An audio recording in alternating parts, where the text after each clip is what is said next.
Hey everyone, Steven here and welcome back to the channel. So I'm doing something a little bit differently.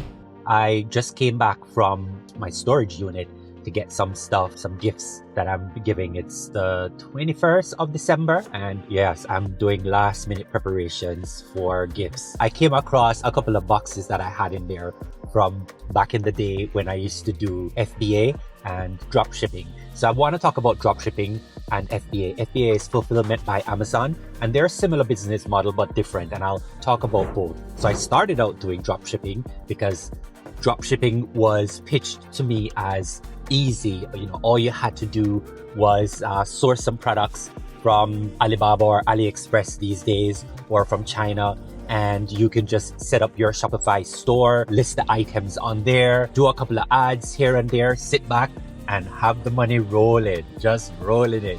That's not what actually happened. So yeah, today I'm in the park, in the forest, I'm in the woods. I love being outdoors. Today's Saturday. This is my day to reset. But I wanted to film this video because I had a couple of items that I'm going to show you in a minute. Some of the products that I used to sell on Shopify and on Fulfillment by Amazon. It's quite a funny story. But before I get into that, it's a beautiful day. It's sunny, beautiful blue skies. I can't even see a cloud in the sky right now. It's a bit nippy. It's like 45, 46 degrees in North Florida. Those of you who live in the rest of the world, that's about 9 degrees Celsius. But yeah, beautiful, nice, thin kind of hoodie. That's enough. And I just love the weather this time of the year. If you're here, you probably thought about or thinking of starting a business in 2025. So we're at the 20th of December, 21st, I think it is. Yeah, 21st of December. Can you believe it? A lot of people thinking about additional means of income, side hustles, starting a business online, and dropshipping probably piqued your interest. So you went on YouTube, you did some search, and my video popped up. So I want to give you my honest review, my honest experience and opinion on dropshipping. Spoiler alert, it didn't quite work out for me, but I want to tell you what I did, why it didn't work out, and some positives on how you may be able to learn from my mistakes and probably do better. Let's get into it. It was about 2016 when I first thought about dropshipping. Now, I've been an online marketer for 16 years. I've been online. I know marketing very well. That's what I did as a profession before I, do search engine optimization, digital marketing, paid advertising, Google AdWords, the gamut, social media marketing. That is my specialty. And so I figured, well, how hard can it be to throw up a Shopify store, connect with a supplier from China, maybe I think it was Alibaba at the time. Now you have AliExpress. Identify a couple of items that were popular at the time by going on Amazon and checking what was being sold and what was popular at the time. Sourcing the products there, putting the images and putting the inventory on my Shopify website, and I'm open for business. What could possibly go wrong? Well, here are a few things that I did not take into account. If you're starting a Shopify store, dropshipping, it means that you are going to be trying to source product from overseas. In the majority of cases, it'll be China, AliExpress or Alibaba. And you're going to try to find products. So number one, you're going to have to experiment with what is hot, what is selling. You're going to have a buffer of budget to help you identify what is selling and what is not, because you're going to have to try several different products before you find a winner. And if you find that by the time you find that winner, other people may have been doing the same thing and would find that winner. And so you have a whole bunch of people promoting the same physical product from the same supplier. And it was almost a race to the bottom. And what I mean by that is it's a term that we used in dropshipping and FBA whereby you have so much people selling the same thing that you lower your price to be competitive, then your competitor lower their price, and then you are forced to lower your price, and everybody keeps lowering their damn prices until you're just barely scraping by the bare minimum for a profit margin. So it's called the race to the bottom. By the time you sell the product at the price you're selling it for, your profit margin is so slim that you either break even or just barely make the bare minimum to make it profitable. But making it profitable is another big deal. So what happened is, yes, I got some products, some great products, and I did some experiment. So it took me about $1,000 to $2,000 of ad spend or experimenting until I found one product that started to do well. Because remember, you can't just put your items on a Shopify store and sit back and you build it so they will come. No, you have to advertise. You have to figure out ways to drive traffic, either through social media, YouTube, paid advertising. And I was doing kind of a combination of social media posts and driving paid ads to my Shopify store. People would land on the Shopify store. Your Shopify store is dime a dozen, meaning there are tons of other Shopify store, and people aren't really keen on purchasing items from a Shopify store that they're not familiar with, or they're not comfortable with, or doesn't have a reputation or a brand behind it. Just some random Shopify store selling a bunch of products that they could get on Amazon was not appealing. And so it was really hard to get people to purchase items on the Shopify store. Another thing is your products are coming from China often, and it can take up to 2 weeks for the product to reach the customer. So how it works is you would list an item on your Shopify store, someone would purchase the item, then you would either have a link to a supplier in China or wherever, and then they would get the notification. That was one method. They would get the notification of that sale, and then they would ship the product to your customer. So you would have to do some back development because you have to either link your Shopify store back end to this supplier, or what you would have to do is when someone makes a purchase, you'd get a notification. You then take your credit card, go on Alibaba or AliExpress, enter the information, enter the customer address, and have Alibaba or your supplier ship the tangible or physical product to your customer. And that was a lot of work. So why would someone wait 2 weeks to get a product shipped from China when they could simply just go to Amazon and get it in 2 to 3 days if you're a Prime member? And so you're competing with Amazon. You're competing with tons of other people selling the same things on their Shopify store. So competition was brutal.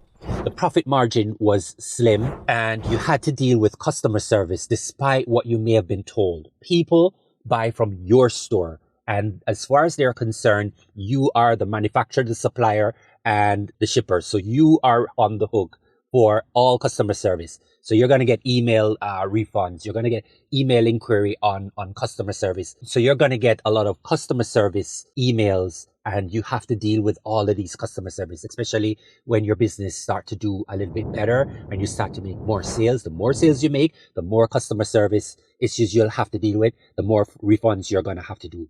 That is just the nature of doing e-commerce online. The amount of time that I end up spending on my Shopify store, linking the back office to a supplier. First, it was a local supplier because I did a local supplier where the item would have been delivered a lot quicker to my customer, but then that was too expensive locally. So then I went directly to the source, which is China, and that took 2 weeks. So then there's the time that the item will take to be delivered to your customer. You're going to have refunds. You're going to have to deal with a lot of customer service support issues. And your reputation can quickly be on the line if you have too many refunds. And remember, as part of trying to convince people to purchase items from your store, you're going to have people leaving reviews. And if your review drops to 4 out of 5, 3 out of 5, 2 out of 5, then guess what? Your reputation is crap. Nobody will buy from you. And you're going to end up losing a lot of money. So then I'm like, well, I'm having all of these customer service issues, right? The products that I was thinking was being delivered to my customer were high quality, but in fact, it was really crappy, low quality junk at the end of the day. That crushed my online reputation for my Shopify store. So then I thought, well, after 2 years, spending over $30,000 building the store, driving ads, building the credibility, doing all the back office stuff, buying all of these courses to learn how to improve your profit margin and your return on investment. After all of that, I basically made something like the first year, I think I made something like $1,000 a year's worth of work. And I just made $1,000. I'm like, well, this is not going to work. Obviously, I'm spending 5 to 8 hours on my Shopify store, trying to figure out what my competitors are doing, trying to figure out what the price should be for a particular item, trying to source the item from other suppliers, trying to manage the technology and the customer service and the emails and the refunds. And it just became so overwhelming that the second year I decided, no, I'm going to need help. So I started to outsource different parts of my business, but I'm thinking, well, if I can maximize my time, I should be able to increase or scale my business and just, kind of concentrate on specific elements and then kind of outsource other portions of the business. Well, you're paying for that outsource service, and your profit margin is already slim. So the second year, I think I made about $8,000 in profit for a 12-month period. And at the end of that, I'm thinking, well, no, this is definitely not a sustainable business model. I mean, 8,000 may sound like a lot of money, but for an entire year, I'm talking about the net profit after all expenses are paid. All you have in your pocket is $8,000. I'm like, no. And then I thought, well, how about I explore FBA, Fulfillment by Amazon? This way, I can have better control over the product because I would actually have received the products first. I can inspect the products, so I can put some quality control in the type of products and the quality of products that I would offer to my customer. How FBA works is you find a supplier, oftentimes in China, you deal directly with that supplier. You have the supplier ship the items to you, to your personal physical address. I'm in the United States, the US, so it was shipped to the US. You have to work with an agent who is an importer in order to facilitate the import of those particular products. The products are then delivered to you. I remember going to the import agent's office and picking up all of these boxes of items. I'm going to show you a couple because I think I closed my FBA business in 2018-19, somewhere there. And I still have some of those products to this day. I just give them away as Christmas gift, which is why I actually had them, because I went to my storage. I have a storage where I have, useless junk. And I saw some of those boxes and I'm like, oh, I remember that. That would be cool. And I just give them away as gift. But they're a really cool product. I'll show you a couple in a minute. So anyway, so you're dealing with the supplier in China directly. That is the actual manufacturer of the products. And you are buying in bulk. You're buying in bulk in order to get the bulk discount. The items are then shipped to you through an agent, an import agent. You get the items and then you label the items. You print, you go into your back office in Amazon and you print out all of these labels and you stick them on each product. I was so obsessed with quality products that I opened each box to inspect the product to make sure they were high quality and the quality that I was paying for. That took a lot of time. Obviously I did that the first 2 times. After that, there was just no way I could do that anymore. But yeah, I was obsessed with just making sure that the product was high quality. And so I got the product. I inspected the product. My wife and we opened each box. We made sure that they were printed. I actually came up with my own label or brand name. I had the brand name on the boxes. I even had them laser etched on each of the items. I'll show you that in a minute. And then I would pack them up in boxes, print out the label from Amazon and ship it off the Amazon warehouse or their distribution center. And then Amazon would then break it up and deliver it to their various strategic warehouse based on location. Then you go on your Amazon store and you put the item for sale and you put the barcode and the model number and all that stuff. And then you sit back and like, yep, the money's going to come rolling in. Well, not exactly, because even though I did ample research on finding the right product, did extensive research on Amazon, trying to find the right product, a product that was popular, that was hot, that was selling well. By the time I negotiated with the manufacturer, by the time the item reached here, by the time I had them, labeled and packaged and sent to Amazon, that item would either not be so popular anymore or tons of other people would be selling that same product. And so back to the same problem with drop shipping. It was a race to the bottom with the price. Your competitor dropped their price in order to be competitive. You drop your price. They drop their price. You drop your price until the item the profit margin on each item was so slim that just wasn't worth it anymore. But I kept trying. I tried the first time, one item, and it's sold okay, but not as much as I'd hoped to. Then I got another item. I tried that one. That one sold a little bit better. Then I got a third item, and that one sold a little bit better. And I'm like, okay, yeah, this is working. I can do this. But then there was a flood of people on Amazon FBA that were selling the same product.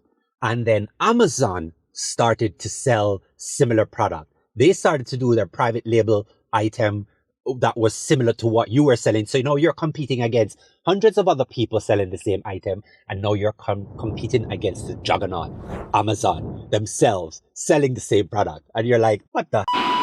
How am I going to compete with Amazon and tons of other people and people who are really established?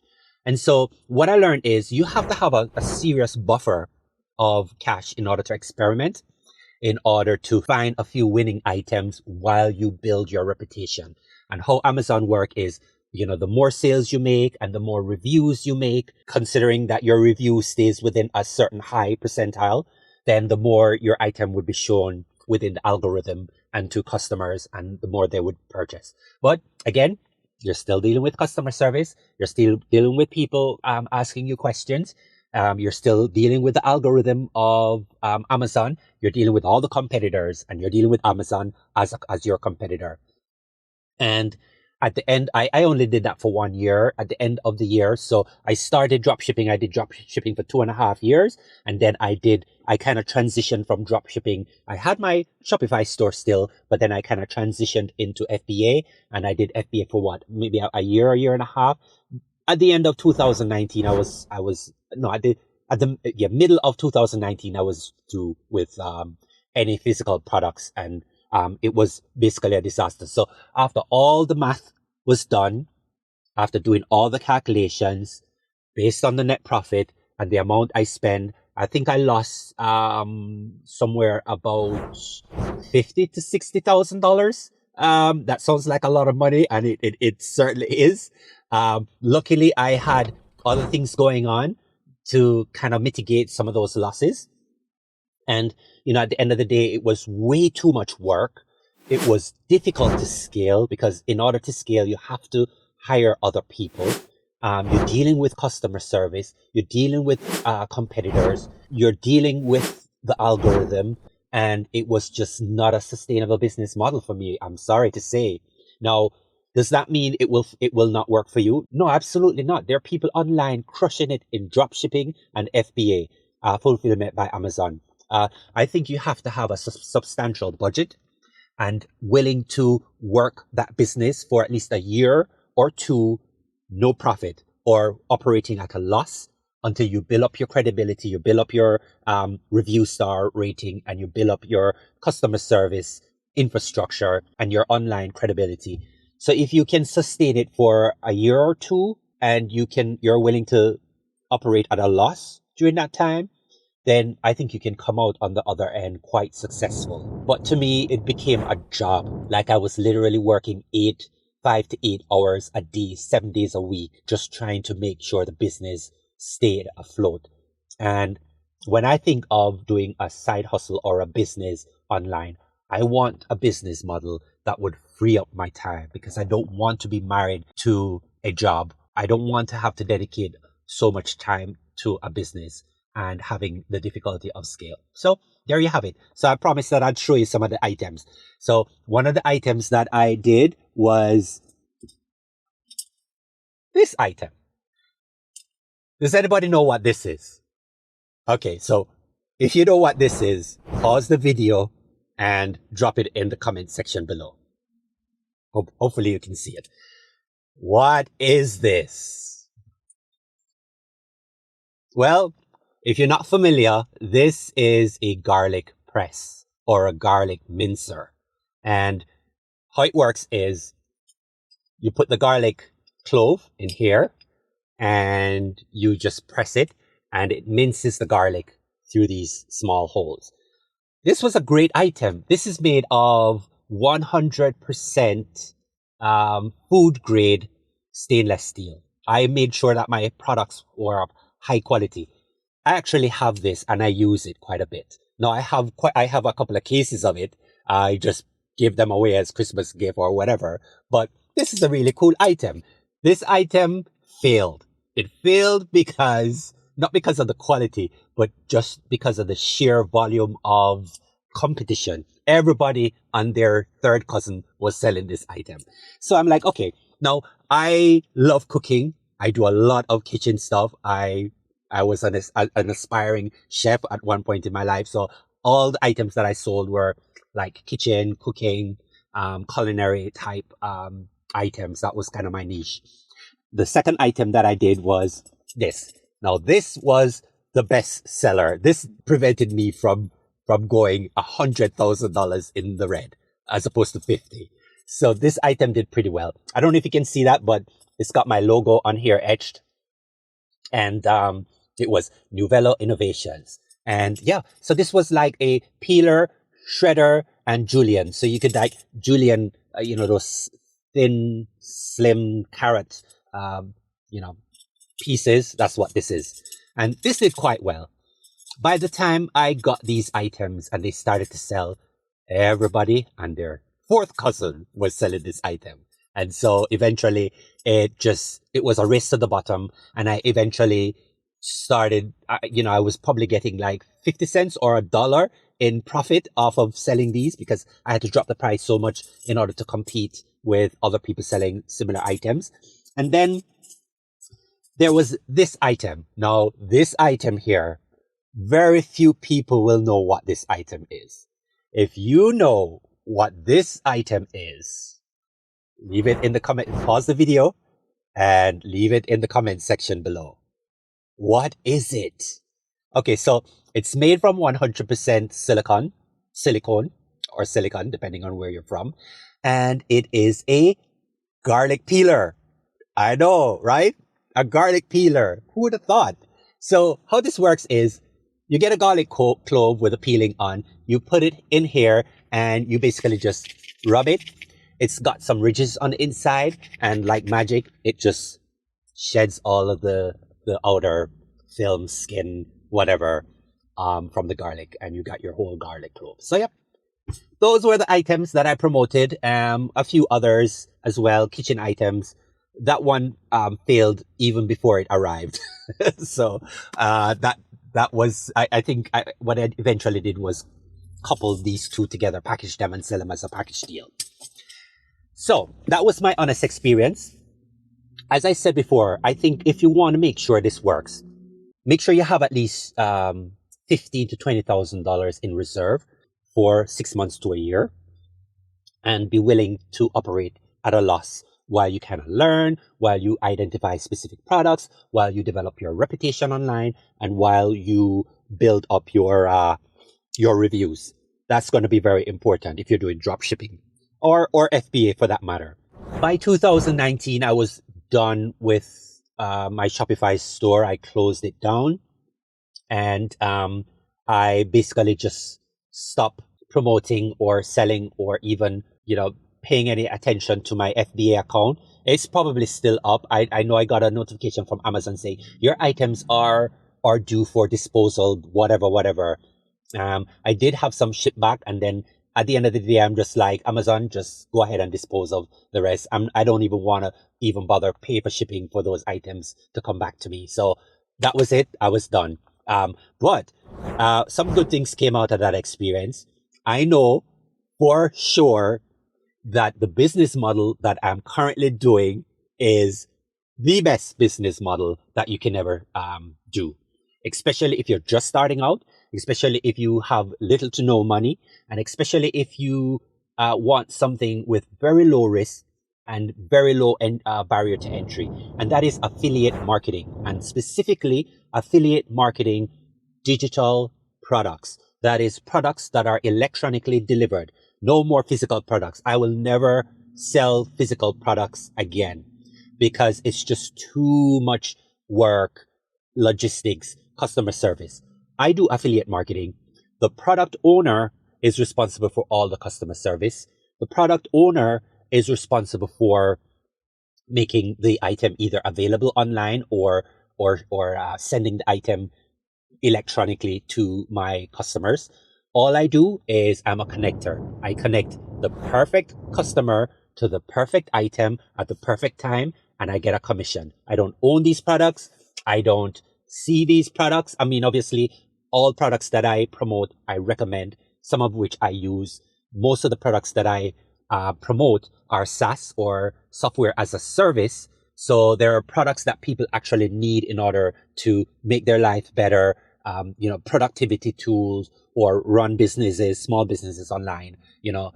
An example would be Get Response. I'm an affiliate for Get Response. So people need email autoresponder or Bluehost. Bluehost is a hosting service. You have a website, you need a hosting service. So these are things that people actually need, they use every day, and that can be made available to them on 100% online, or it's delivered to them electronically. So how I do my affiliate marketing is I promote building a business online, making money online, search engine optimization, digital marketing, social media marketing, and paid advertising. That is kind of my niche. That is my genre. And that is what I talk about. I've been an online marketer for over 16 years. I use that and leverage that experience to promote, recommend, teach, and provide value on those subject matter. And so, yeah, that's what I do. That's what I would recommend. Think about it. There is larger profit margin on digital products because the commissions that I make is anywhere from 50% to 90% on every item that I sell. And I get recurring commissions on software items that I promote. So if one customer purchases an item and they renew their subscription every month I get a cut of those subscription. And so you can really scale. And I can scale my business without adding any additional resources, without adding any personnel. I don't hire anybody. I pretty much do this by myself. Occasionally, I may outsource various elements of my business, the technical part that I'm not necessarily good at. I can scale 100 times and still keep the same resources, the same infrastructure, which makes this the best business model for 2025. In closing, I would say if you want to learn more about affiliate marketing, if you're serious about starting a business next year, then I'll leave a link below. I just released my 6-figure blueprint video series that outlines how I structure my business, how I drive traffic, how you set up your sales funnel, and how you maximize your return on investment and maximize your profit by selling digital products online. Digital products can be a video training course. It could be a coaching program online. It could be learning an instrument, a musical instrument online. It could be, how to get 6-pack abs or lose weight or ketogenic, whatever diets there are out there now. I mean, all of this is delivered electronically. It's in a video format or in an ebook format or a combination of both. So these are the type of products that I sell. They have huge profit margins, very low risk. I never have to deal with customer service. That is the responsibility of the owner, creator of the products. All I do is review the products, make sure the products is of high quality to my standard. And then if the quality is of high standard, and if it's an item that I personally use or can see benefit in, then I'll make a recommendation. If that's something that you want to learn, check the link in the description below. I wish you a very happy, Merry Christmas and a wonderful New Year. I'll probably drop a couple more videos before the end of the year, but there's a video that I just did kind of going through in more detail on affiliate marketing. So I'll put a link to that video on the screen here. I'll also drop that video in the description below. Check it out. If you have any questions, let me know in the comment section below. I'd love to hear from you. Don't forget to subscribe. I would really love for you to subscribe to the channel as we go into 2025. There's some really cool stuff coming down in terms of, AI and the technology to help you grow, launch, and scale your business. So if that's something that you're interested in, please subscribe to the channel. Hit the notification bell so that you are notified when I drop new videos. And thank you for watching, and I'll talk to you soon.